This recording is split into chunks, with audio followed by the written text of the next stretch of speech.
আসসালামু আলাইকুম বন্ধুরা, মাত্র 5 মিনিটে বাংলাদেশের জনপ্রিয় শনপাপড়ি মিষ্টি আজকে আপনাদেরকে ফাঁকিবাজি পদ্ধতিতে বানিয়ে দেখাবো। যে কেউ এটা বানিয়ে নিতে পারবে, এটা এতটাই সহজ। হাতে গোনা মাত্র 3টি ইনগ্রিডিয়েন্টস দিয়ে এটা বানানো যাবে। এখানে কিছুটা সেমাই আমি হাত দিয়ে ভেঙে নিয়েছি এবং এটা আমি ব্লেন্ড করে নিব যেন দানা দানা থাকে।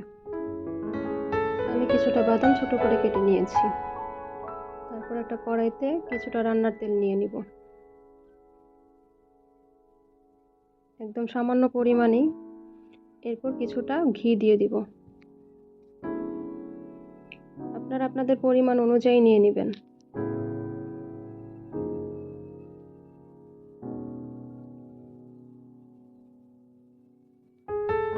তারপর সেমাইটা দিয়ে দিব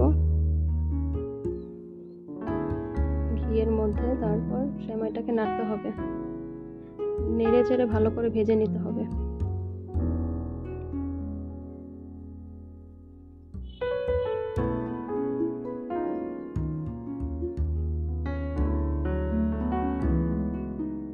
কিছুটা ভাজা হওয়ার পর এখানে আমরা দিয়ে দিব কনডেন্স মিল্ক। এখানে আমরা কোনো চিনি ব্যবহার করব না।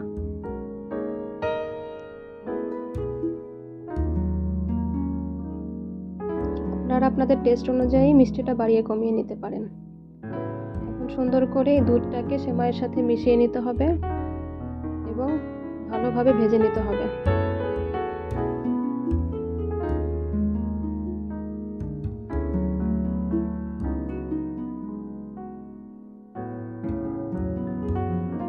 কয়েক মিনিট ভালো করে ভাজার পর এটাকে চুলা থেকে নামিয়ে নিতে হবে এবং ঠান্ডা করে নিতে হবে। এবার আপনারা ছোট্ট একটা কৌটা নিতে পারেন, যেটাতে শনপাপড়িটা সেট করবেন। একটা কাগজ কেটে নিয়ে এর উপরে বাদাম দিয়ে দিব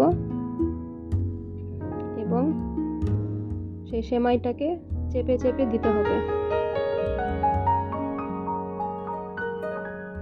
চেপে চেপে দিয়ে শনপাপড়ির শেপ আনতে হবে।